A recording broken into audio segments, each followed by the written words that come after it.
Today we're going to focus on making another soup. Now, this soup that we're going to make is actually a regional soup here in New Mexico, and we're going to make a traditional green chili stew. Now, stews don't necessarily fall into any of the categories of soup, so it's kind of off on all on its own, but we thought it was important that you guys learn how to make a traditional green chili stew, and then you guys can adapt from there and make it your own. So I want to start off by talking about the ingredients for a green chili stew. So I have some clarified butter here, which is important because we're going to be cooking underneath really high heats. So we don't want regular butter or it's going to burn on us. So we have some clarified butter. Then we have some pork cushion meat, or it could be pork shoulder that's been diced in about 3/4 inch cube. I have some onions, some garlic, and I have some flour because we're going to be making that roux right in the pot once the meat browns. Then I have my pork stock, which is really important. We have our pork stock, and then to finish off with all the other flavors and ingredients, we have some roughly chopped canned tomatoes. I have a medium diced potatoes here that are being held in water so they don't turn. I have green chili, which I believe this is the hot green chili, which is going to be really nice in our stew. And then I have some Mexican oregano and some cumin. So these are going to be the main ingredients for making our stew. So let's get started. So as you can see, I have a pot here, and I do have it on a medium to high flame.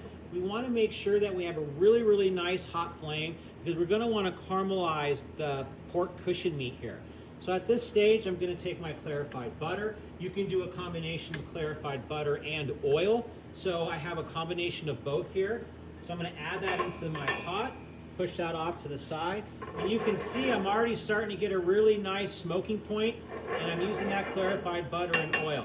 Now at this stage, I am going to put a glove on just because I don't want to contaminate the things that I'm touching. And I'm going to turn this down just a little bit, let that sit. And I'm going to take my pork here, and I'm going to add just a tiny bit of oil in here just so I don't get too much really bad sticking in the bottom of the pan. Now we're going to get a little bit of sticking in the bottom of that pan. Let me turn this down just a little bit. My pan was just a little too hot. I'm going to turn that off to the side. I'm going to add just a tiny bit more oil here to this. Now we're going to get some caramelization. We really want to brown this meat just a little bit. All right, perfect. So now I'm going to set this back on my flame. Some hot oil here. I'm going to take my pork and I'm going to drop it right into the bottom of my pot here. Just like so. I'm going to take my glove off. And you can see here I got some really nice. Turn my heat back up on high, and I don't want to mess with this too much. I want to kind of let it caramelize and get brown, so I want it to cook. So I don't want to keep moving the meat. Just want to push it around just a little bit. It's not on top of each other, really important. At this stage, what I want to do is I'm going to want to salt this pretty good. I want to start extracting some of the moisture, and I'm going to take some salt, and I'm going to season my pork really well. Remember, we're going to be adding some pork stock, so just be a little careful. Depending on how salty your pork stock is, you don't want to add too much salt. All right, so I'm just going to let this brown. I'm going to let it sit. I don't want to move it around too much. I want to start getting some nice caramelization in the bottom. I can move my fat around a little bit. As you can see, I have a really nice sear going on here. And I'm going to want to cook this so it gets nice and brown. So I'm going to give it a little bit longer.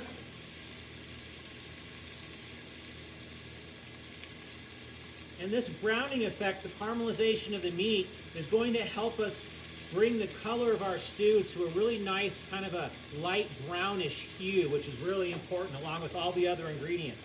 So as you can see, I'm going to go ahead and move some of this pork off. Look at how beautiful that color is on that pork. So I got a nice sear on one side. I'm now going to stir it around just a little bit. And I'm going to want to let it sit. Once I stir it, I want to let it sit. I want to make sure that I get some really nice dark caramelization. You can always do your heat control, turn your heat up a little bit, and I'm going to let this brown for just a little bit. Now, so my pork has been cooking here now underneath really high heat, and you guys can see how nice and beautiful and dark that meat's getting. Now let me talk a little bit about pork cushion or pork shoulder. It's a lot fattier piece of meat. and it also is a lot tougher. So as we cook this stew, we're going to have to simmer this stew for about an hour or so that we can get that pork meat nice and tender. So now that I have it nice and dark like this, and you can see I have a lot of residual fat in the bottom of my pot here, I'm going to go ahead and turn my flame down to a medium. And at this stage, I'm going to add my onion. So I'm going to take my onion, and I'm going to add my onion right into the pot. Now I want to caramelize my onions a little bit. I'm going to use that extra fat in the bottom of the pan and mix this up really well. And my flame is on medium to start. Just want to make sure that I don't start burning on me. I want to caramelize. Now I'm going to turn my heat back up on a really high flame, and I'm going to cook to try to caramelize some of these onions. Again, let it sit. Don't mess with it too much. If you keep mixing it around, you'll never get those onions caramelized. So let them sit just a little bit, about a minute or so. Start extracting that really nice flavor of onion. I'm going to come back now. It's been about a minute, and I'm going to go ahead and mix it around a little bit and then let it sit one more time. I really want to add some color to those onions, and we'll take a look at it here in just a second. We also have created a nice fond on the bottom of the pan from the pork and also some of the onions. So let me tilt this towards you, and you can see the onions here. They're starting to caramelize and get nice and dark. You can also see there's some nice fond on the bottom on the sides of the pan here, some nice fond developing, which is really nice. So another mix, I'm going to let it sit. My onions are just about caramelized to where I want them. Now I'm going to add my garlic. It's really important that you don't add your garlic with your onions because your garlic will burn. So you just want to add that last. And we're going to let that garlic kind of caramelize a little bit along with the onions and the pork. So I'm going to give it another minute or so. I can really start smelling those onions. I can start smelling that garlic. The aroma is actually really nice. And I got a beautiful fond on the bottom of my pan. So now at this stage, now that I've created this beautiful caramelization with my ingredients, I'm now going to add my stock. So I'm going to come in with my stock. Oh, not true. What I am going to do is I'm going to make a roux. So I'm going to take my flour after this stage, and I'm going to add my flour. Almost forgot, I need to make that roux. So the flour is going to go into the pot, and it's going to soak up all that moisture. I'm going to move this around. I'm going to turn my heat down just to about a medium at this stage. And as you can see here, it really dries up. The ingredients dry up in your pot, and it soaks up all that flour, soaks up all that fat. And I just, on a medium flame, I want to cook this a little bit to make sure that I get a nice nutty aroma from the flour. And once I have that cooked a little bit, now I'm going to come in and I'm going to deglaze with my stock.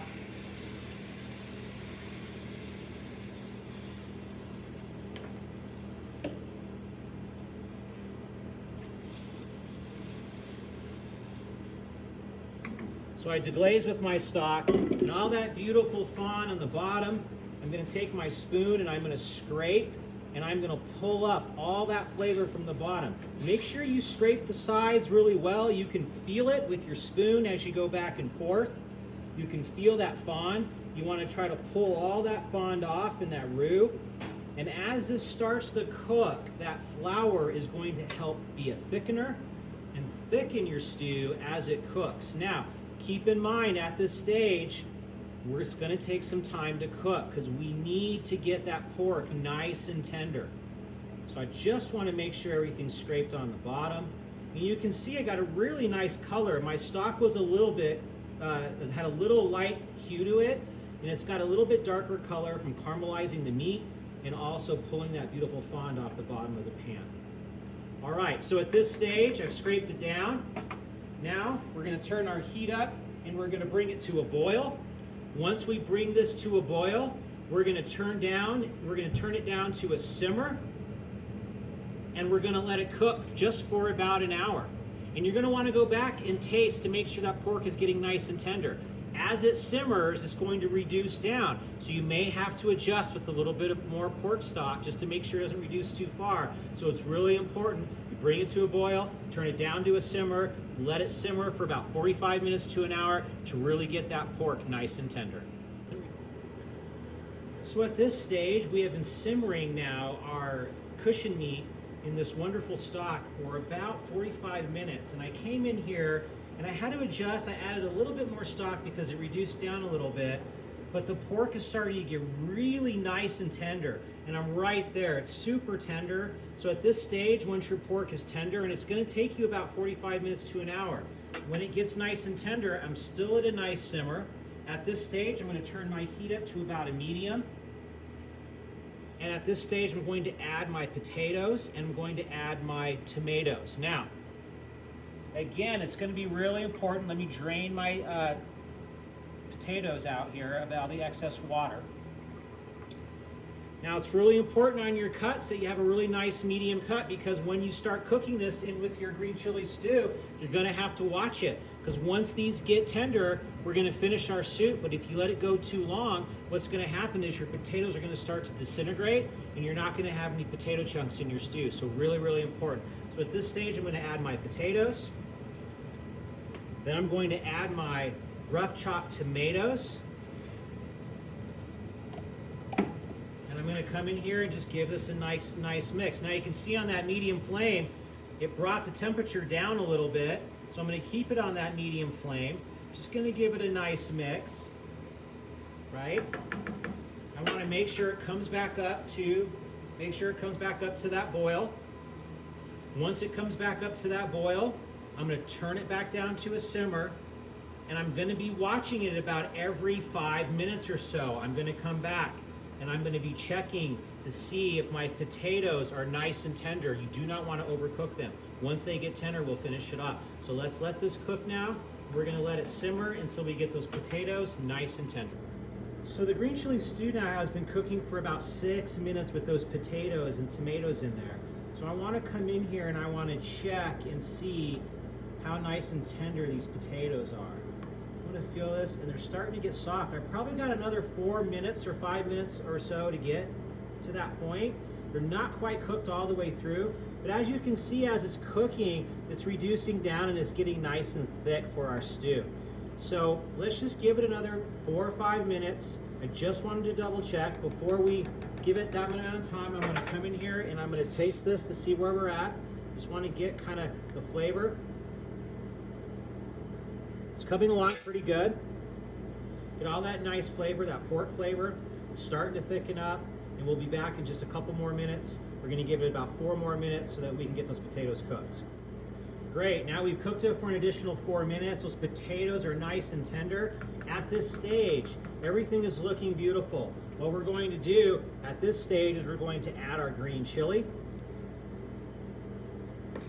We're going to add our Mexican oregano. And we're going to add our cumin. You're going to want to mix this up really, really well. Incorporate that green chili into the stew.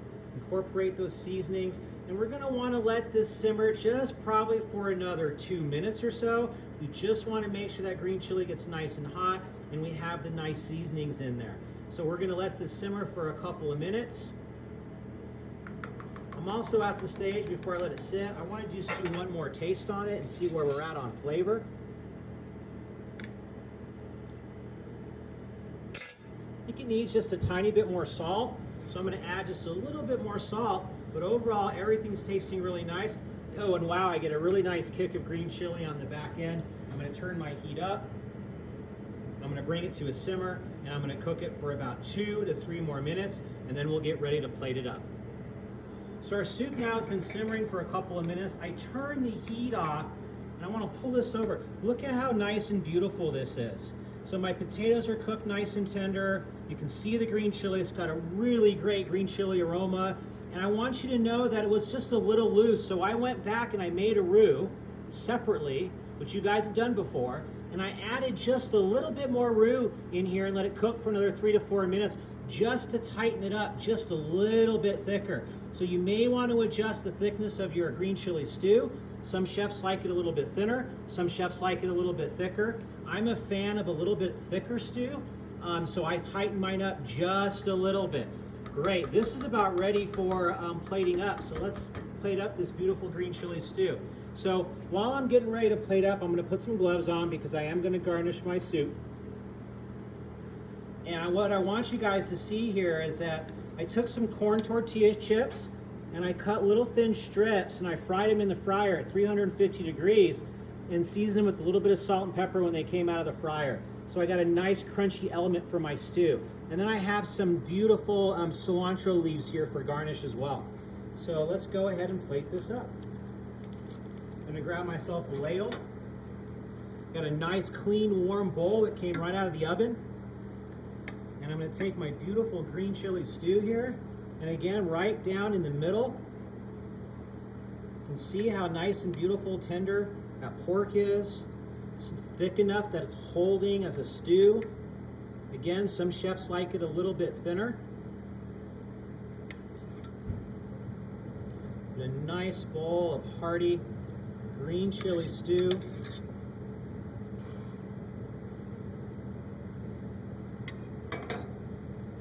I'm going to give it a little bit of shake. Now I'm going to come in here with my cilantro leaves.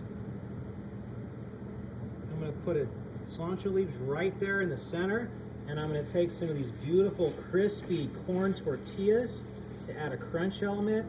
I'm going to place it right next to my cilantro here and let it kind of doppel over, kind of pile them a little high for some height. And there you have it, a nice, beautiful green chili stew.